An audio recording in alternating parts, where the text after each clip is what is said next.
A quick note before we get started. The episodes you typically hear are edited versions of our 2.5 hour discussions.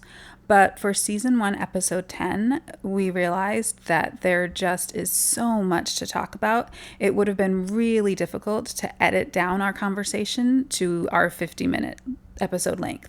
So instead, we're trying something new. What we're going to do is we're going to divide our conversation into two parts. Part 1 of episode 10 is going to discuss our theme. And then part 2 will include our sacred reading practice, which this week is Lectio Divina, our blessings, and sparklets. This hopefully will give you plenty of opportunity to listen to the pieces that are of interest to you without feeling completely overwhelmed by the episode length. If you like this, please let us know, and we can maybe continue doing longer episodes divided into two parts that are dropped on the same day. Otherwise, enjoy episode 10. Hi, my name is Alexis. And I'm Anna. And I'm Evelyn. I'm Victoria. And I'm Katie. We are the Marmalade Mermaids. Our flag means death. This week's episode, season 1, episode 10, wherever you go, there you are. I selected the theme of death. I was this close to picking the theme of grief, like real close. And I feel like I can kind of fudge it a little bit. They're so closely intertwined. Anyway, I chose this theme because this episode, Mary's story is surprisingly connected to my story. And this story I'm going to share is like, I feel like it's not even a story. It's more like an experience. And it doesn't have an ending because it's kind of ongoing. But anyway, I had, my dad passed away kind of unexpectedly many years ago. But throughout the years, and I feel like even more so in the last few years, I will have dreams where he comes back and he is like in his spot on the couch, or he is in the house or whatever. And sometimes they're very just like, how was your day? Congenial, how's it going kind of things. But more often, it's distressing. And it's distressing because he's like, where's all my stuff? And like, where am I supposed to sleep? And what has happened? And these can be really distressing dreams. And I've talked to my therapist about it and just some different things. And I have also unresolved feelings about kind of the afterlife. Like, my dad didn't really believe that anything happened to you. That was his point of view. And then I come from a faith tradition that believes in an afterlife. And I want to be able to hold both of these things and have a mind that's flexible enough to kind of hold both of them. So anywho, I've tried some things to be a little bit more like Mary. And it's weird that these are all in like a dream state, because in my dream, I have to be assertive like Mary, right? And like have a boundary. Like, Dad, I hate to break it to you, but you know, you died and I had to get rid of your stuff. Or like, you actually don't live here anymore. And that can be a really distressing conversation to have, even if it isn't a dream. And I don't know. I don't, like I said, it's not resolved.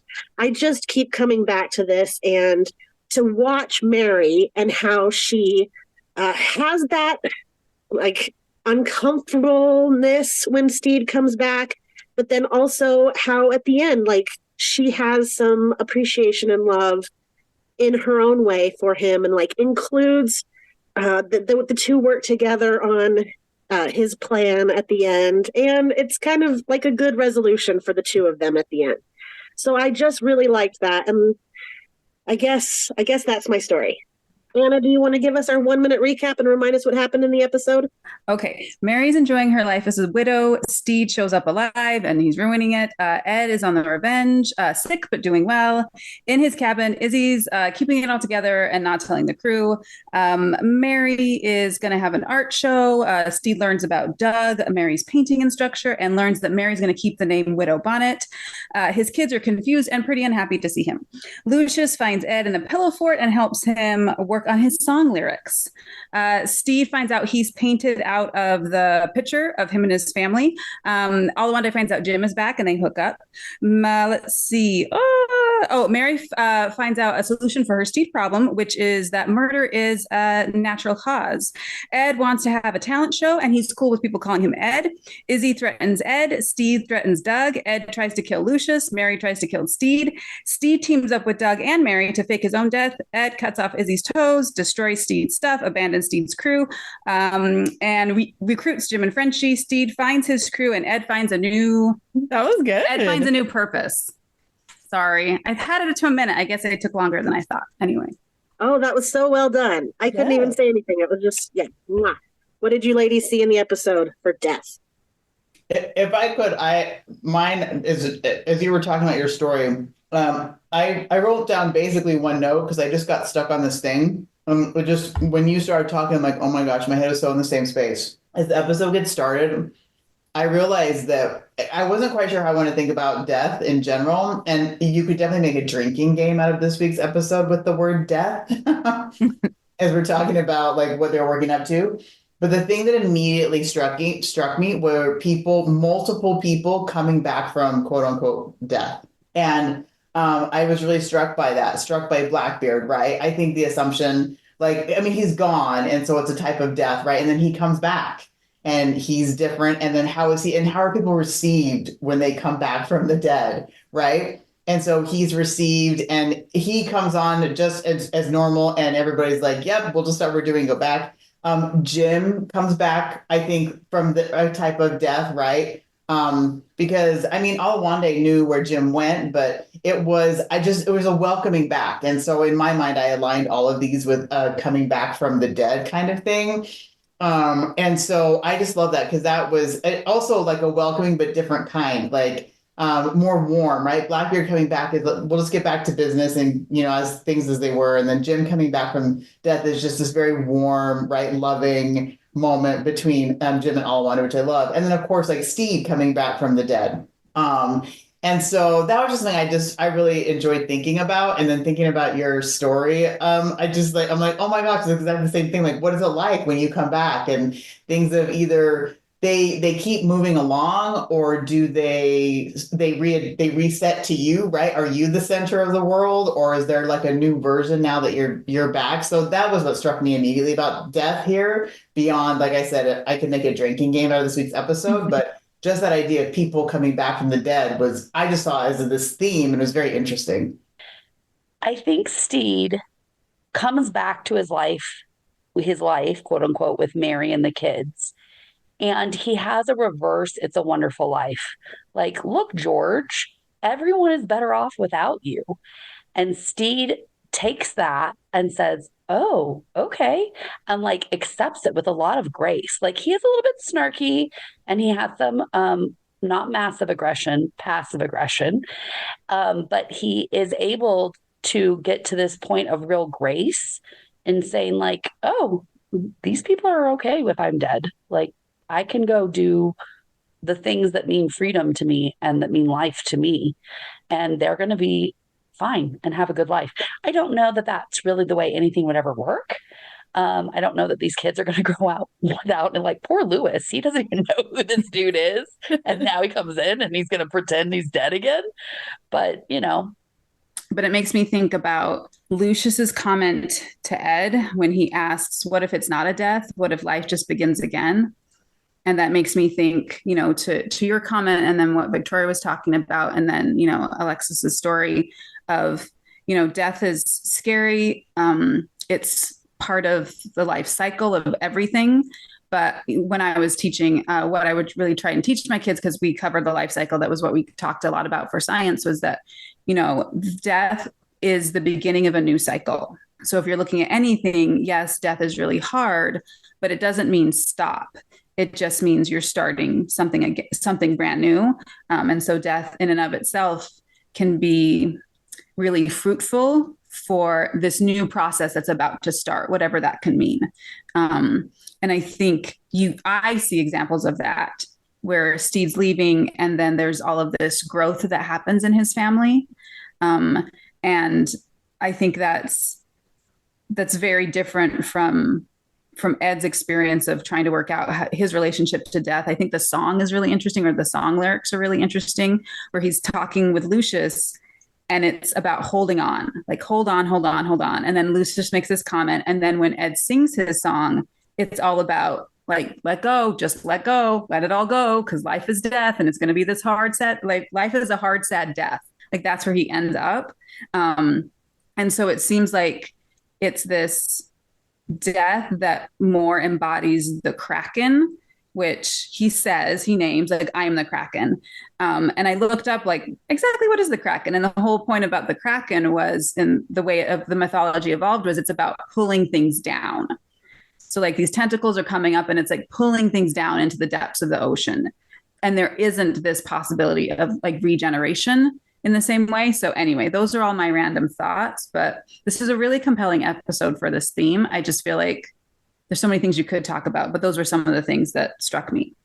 I really like the new with death being like opening up a new cycle and everything. And we really saw that kind of happening between like with this episode, like how how they like to really have a parallel kind of thing within like some of these episodes. We saw that in this one where like we have when I think about death, like we have the end of the relationship between Steed and Mary, finally, kind of like them coming together of like, let's do this. Let's pretend you're dead. Let's pretend you're going to get killed and everything, and finally resolve. And they have a good resolution.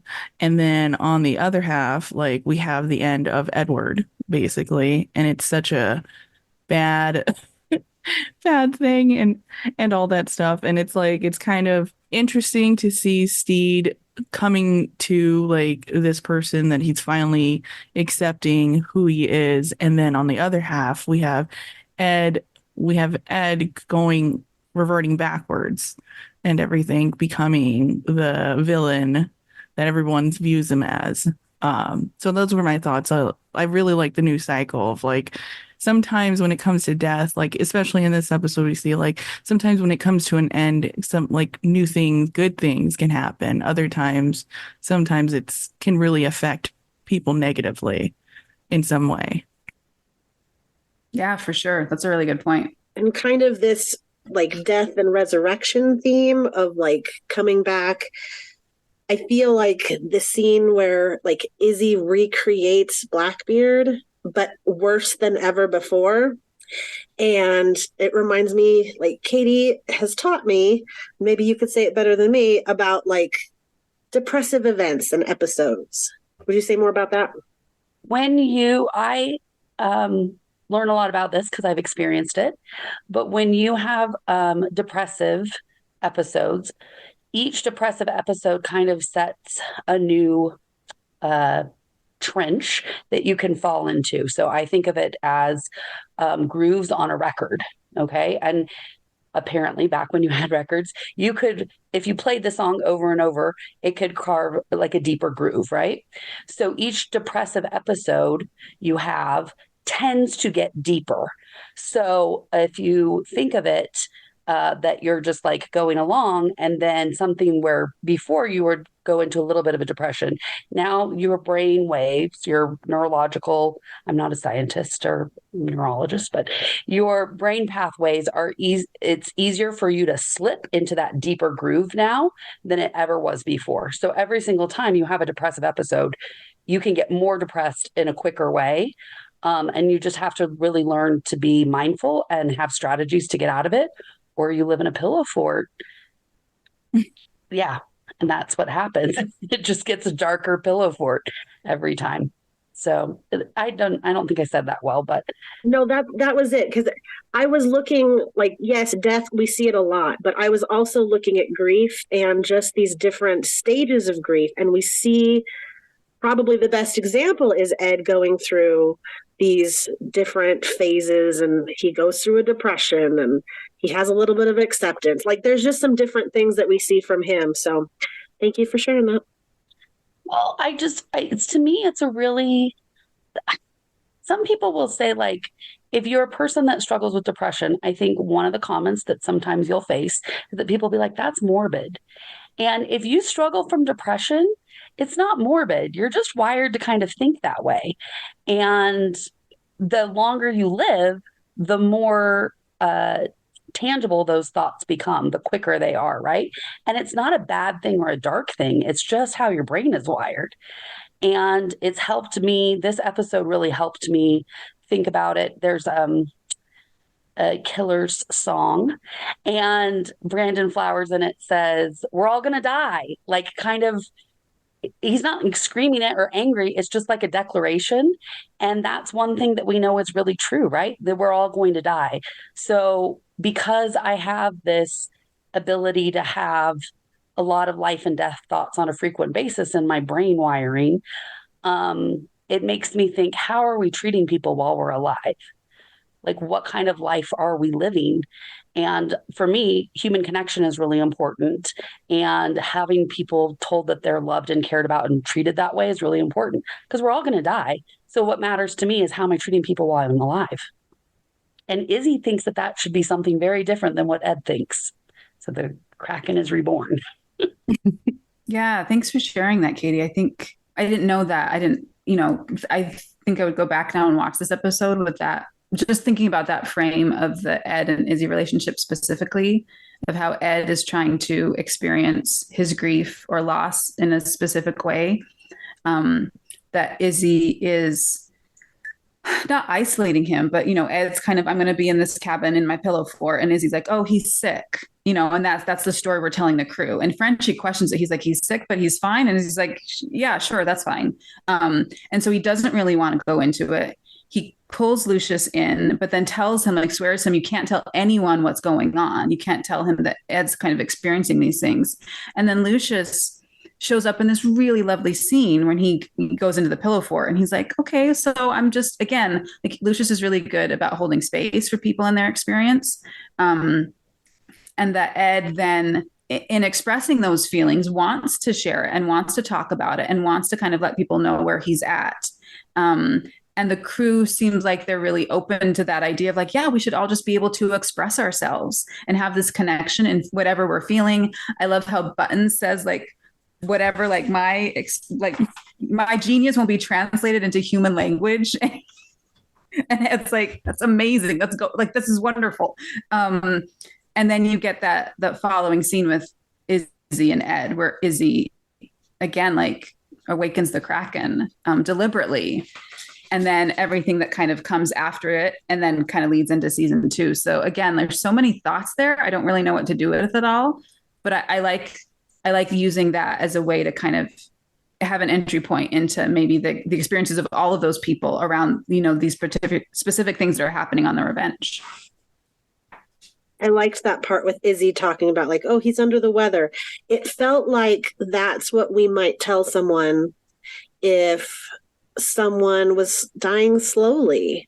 And it just reminded me, like, he's kind of like dying of grief, and some deaths are going to happen slowly and be really painful to be around, and some deaths happen really fast. When I think about the grief connection, that we see that grief is always eased by others. Mary has her group of widows. Ed reaches out for Lucius. It's like healed through community and others.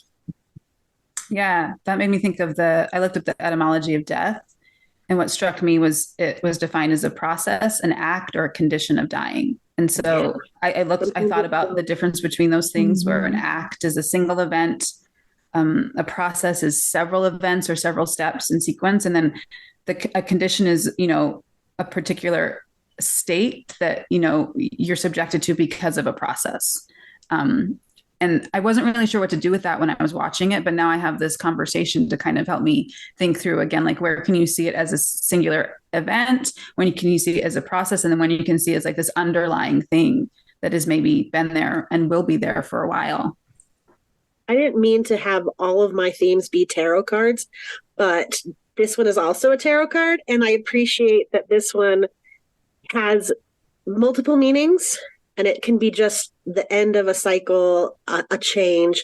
So one example I saw that might be a fast change, and it's certainly the end of a relationship or the dynamics of a relationship, is Alawande and Jim.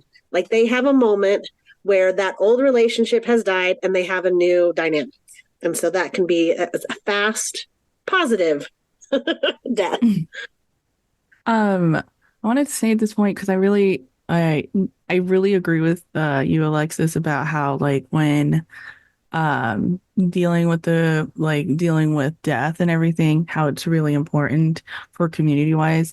On a personal note, I know when my brother passed away abruptly, uh I think I can really relate. I think it was really interesting to see so the disappearance of Steed and his death and how Mary dealt with it and had like her widow group and everyone. She's obviously a better person now. And then we have on the other hand where Ed, he doesn't really have that strong support group to kind of deal with Steed being gone. And then he has Izzy kind of grinding in his ear about how it's definitely a more of an unhealthy way of having him deal with stuff, and he's become back to the Kraken and everything. And I kind of thought about how when my brother passed away and everything, I know what really helped me get through it was definitely being around you guys and Ben and stuff was definitely helped me heal through it. And I remember being with my family and dealing with the friends that my brother had and stuff was definitely if I was going to have to deal with those people, not my family but my brother's friends and everything constantly, I think I would have had a much more harder time going through everything that I was going through at that time, and probably been more angry than accepting. Yeah, I know there's not always a whole lot that the Christian denominations will agree on, but mourning with those that mourn is like a core Christian value that is heartwarming. Yeah, because that's how we're going to heal forward. Yeah, I think one of the things when we were looking at this episode, that at first I just kept thinking death as meaning mortality, like the end of your life. But the more you look at it, I did think a lot about just having depression is not a mental death or a spiritual death, right? But it's certainly if you're a person who struggled with depression, I think it's fair to say that you're going to be able to mark these depressive episodes. And it is like a start again from it. And I think that the series handles a lot of really touchy personal issues that are often taboo around ethnicity and gender and race and classism.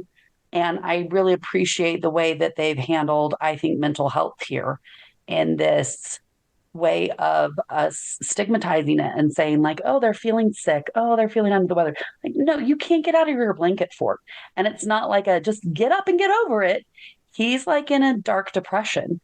And I do think it's beautiful the way that Lucius helps him grieve that. And he's reborn as Ed. He comes out and he's Ed, and he has a thriving for life again.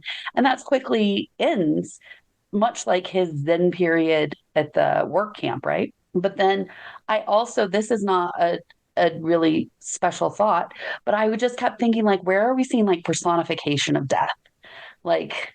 Death came knocking at their door or whatever. And I thought it was really interesting because the death people I saw were in community with one another. There wasn't one Grim Reaper. It was the widows are all a community and they're all signifying death. And then Izzy and Blackbeard are together, right? At first, it's just Izzy wearing his all black garb, but then Ed too. And it's kind of like now we know in season 2, like the whole ship is all black. Like I'm the devil and these are my children. Like it's death in a dark, dark way. So I just liked looking for different versions of death and different ways of seeing like spiritual death. You know, this beautiful idea that Lucia shares that, you know, what if death doesn't mean like you're not going to live anymore? What if it just means your life begins again in a different way?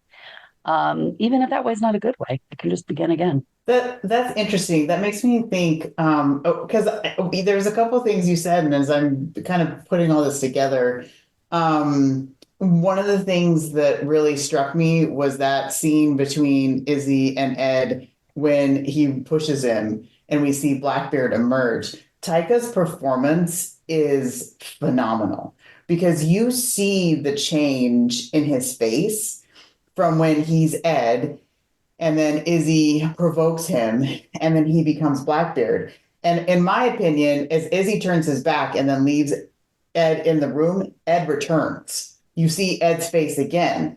And so it's not like one and done. There's this tension. There's this tension between what's going on in Ed. And then as I was like kind of playing that thought as you were just talking, Katie, then I think about what you were just talking about, the grooves of the depressiveness, because we actually see that in the episode as you see him in the pillow fort. And I would say then he kind of like, you could say maybe comes out of the groove a little bit, right? As the Kraken, and that's interesting too, as I think about now, because the Kraken pulls you down.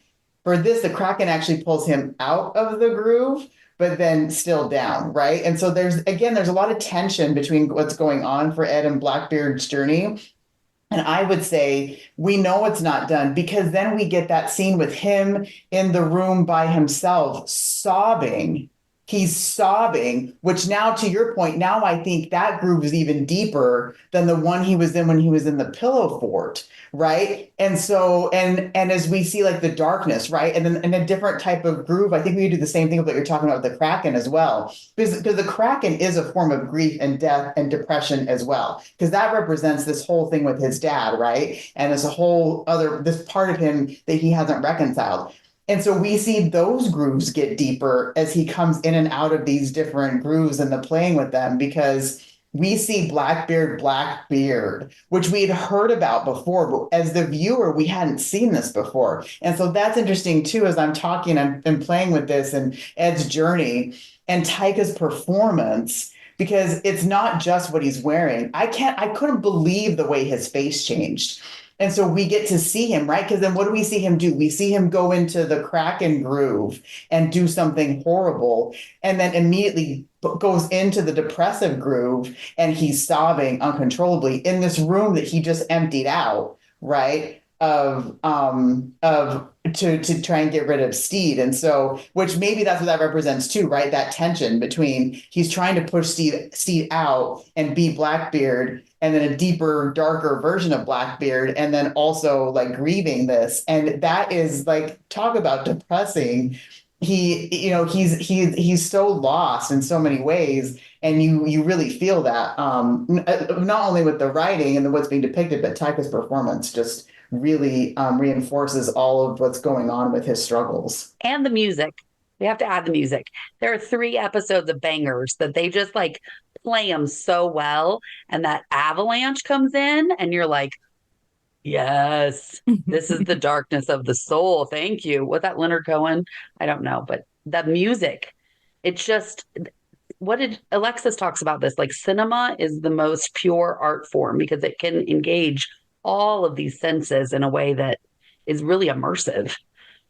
Yeah, and I think along with that, like putting all these pieces together, like this episode's, there's so much here, and I love how like all these new discoveries just by listening to you all talk.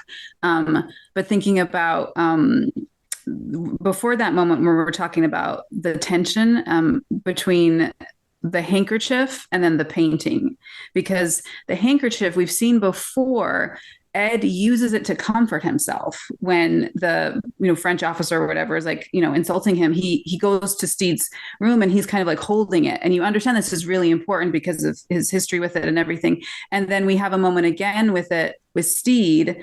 And then we have this moment at the end of towards the end of this episode where he's thinking about that moment in the moonlight with Steed holding onto the handkerchief and then lets it go. And I agree, like his face is so interesting because there's all these things that he could possibly be thinking. And then it leads right into this moment where he pushes Lucius off the ship. And it's hard for me to determine, like, why is he doing that? Is he doing it because he can?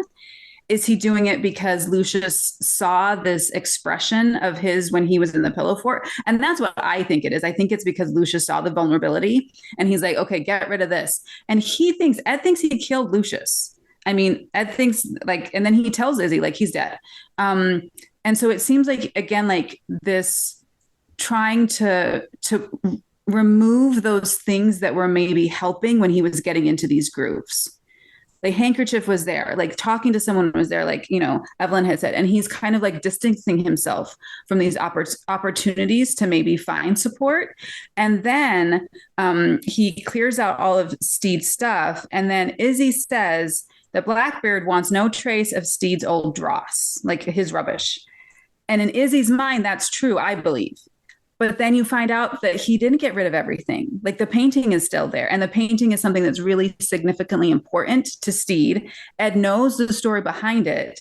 And they had this moment where they were the lighthouse together. And now he's like, I'm the Kraken. So there's all these layers to it. And I'm not quite sure what to do with it. But it's extremely well written. It's extremely well acted. And then, like you're saying, like the costuming, the music, like everything else, the cinematography is combining to create all these pieces that I'm still trying to unwrap. And I think that's sort of the point.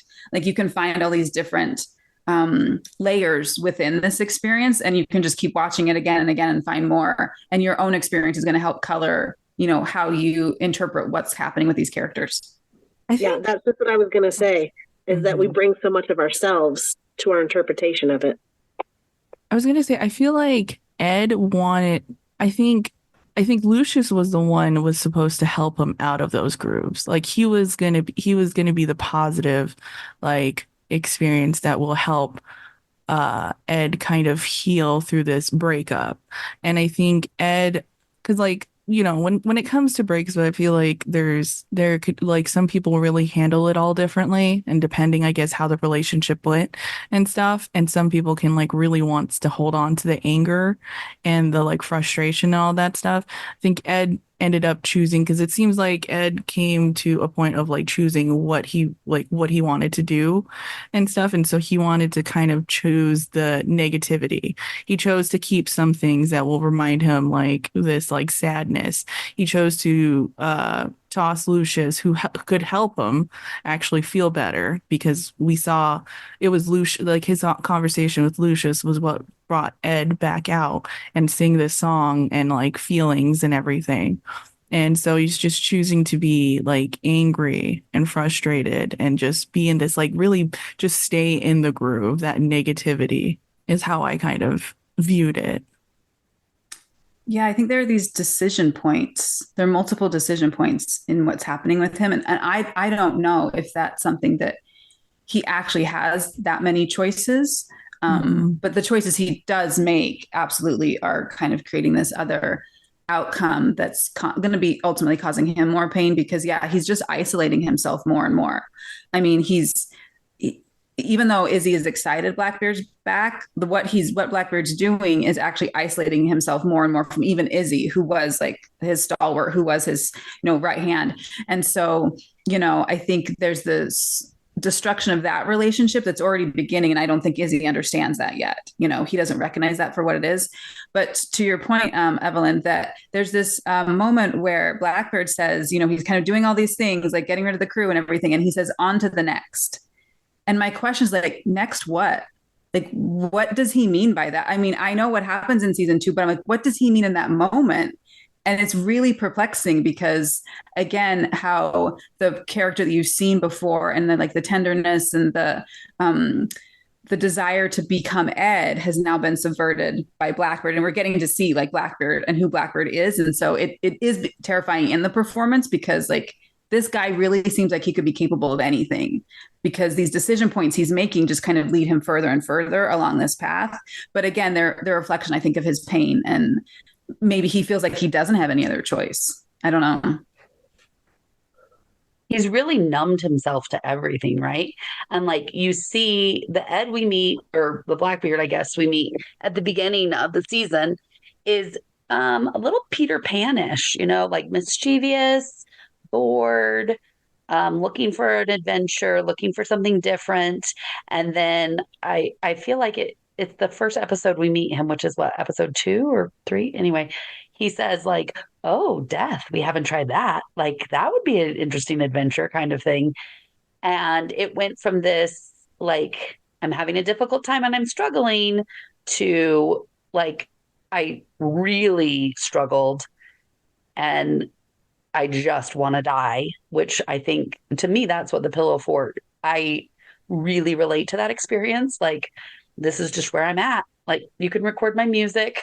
I don't know.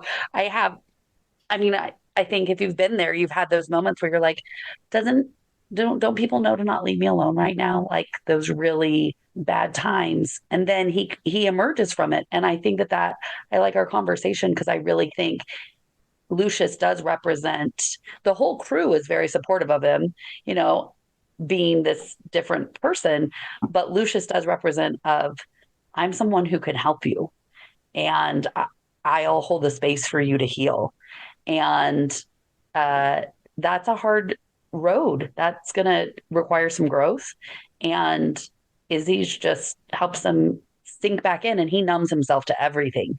There is this very flat affect on his face that you're like, yeah, this character is going to let you know that they're not the one to mess with, and you're not going to have time to realize what's happening. Yeah, which is why I think it's so interesting, his choice to abandon Steed's crew and not kill them, or not let Izzy kill them. Which again, I agree, like the change, and all of a sudden, like, oh, this is who Blackbeard is, and like he's scary. But then again, there's still this, I don't know, again, there's this tension, I think, which Victoria talked about. Like there's this tension of these feelings that are maybe underneath, or that are being numbed out, that are still present. That's the thing, like they're not gone, but there's definitely a fighting it. But then also too, what's Blackbeard's end game here? And I don't know if he has one. Again, is the end game eventually death? Or is it eventually just sinking deeper and deeper? Or is it something, again, like you're even aware of, or you're just going moment by moment? I don't know.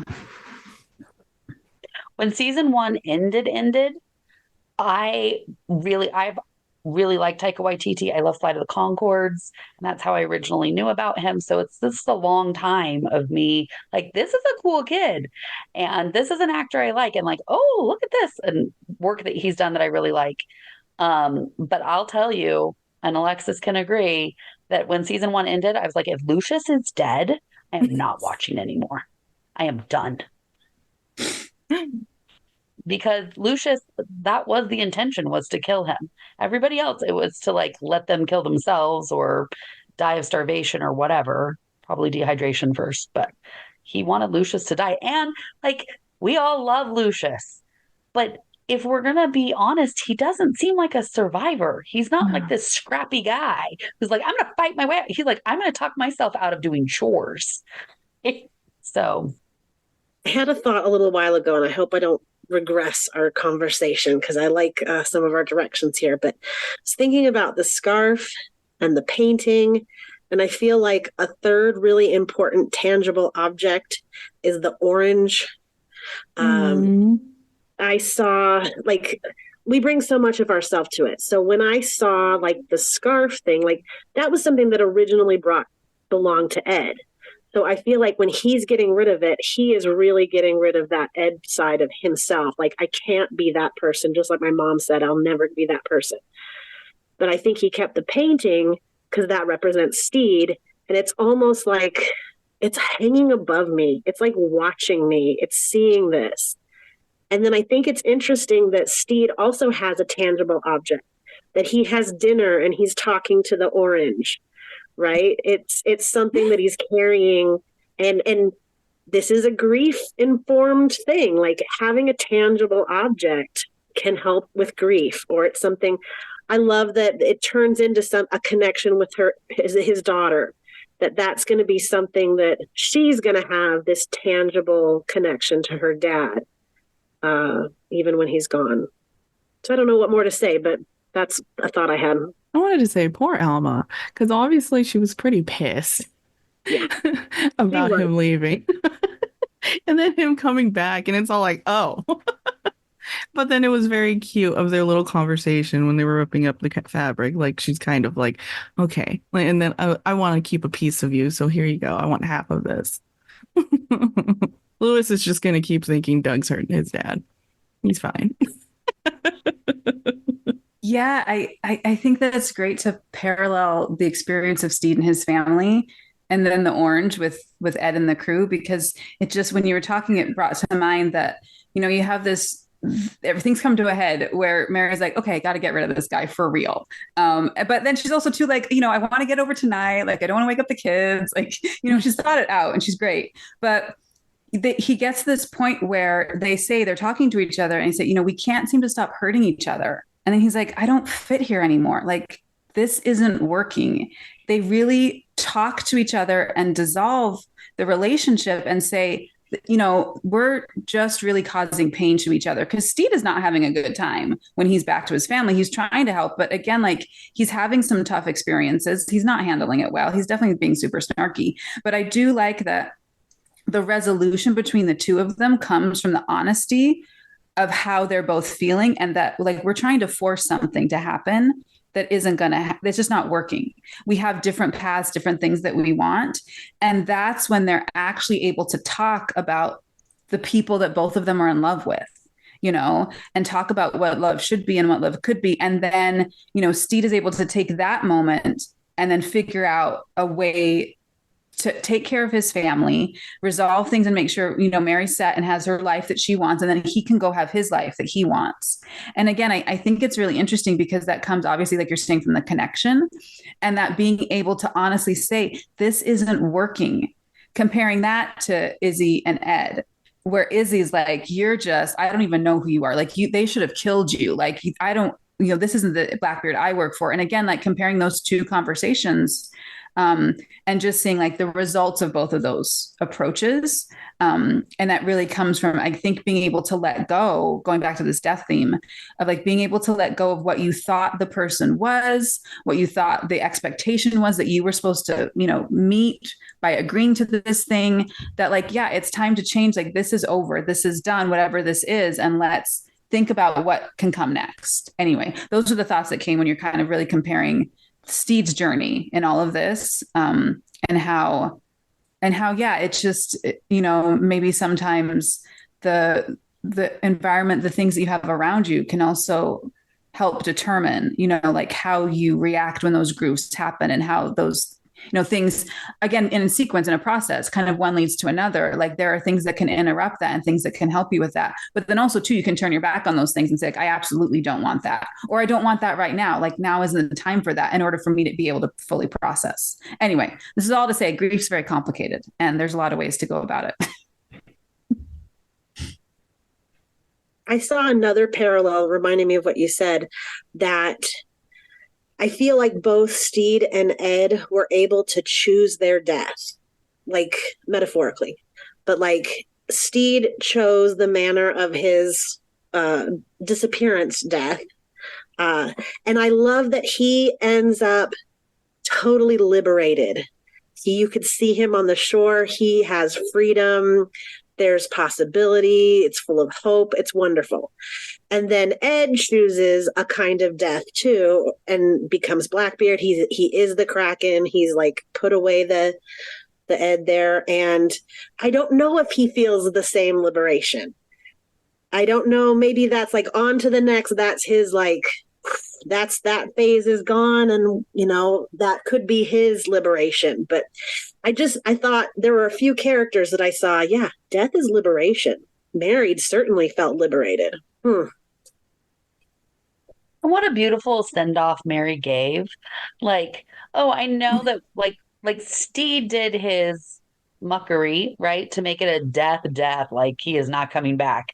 But then Mary was able to give a really honest and beautiful eulogy. Like Steve was actually suffering. He was really ill.